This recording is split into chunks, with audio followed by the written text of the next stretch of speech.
Hello guys, in today's video I talk about how to fix TikTok bio not showing problem. So the answer is easy, just go to the settings and then scroll down to the apps section. And then go to the search and search TikTok.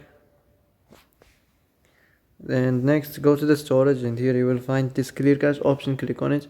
Now you can go check it if it worked. If it didn't, you can try to restart your phone or turn the Wi-Fi off and on, or the airplane mode or the Bluetooth. Also you can try to clear data, but be careful. If you clear data, all the TikTok's data will be deleted. This includes all files, the settings, the accounts, the databases, etc. So be careful if you wanna clear your data.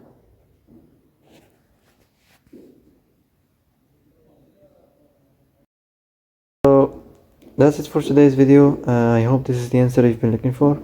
And if you like this video, don't forget to like and subscribe, and see you in the next video.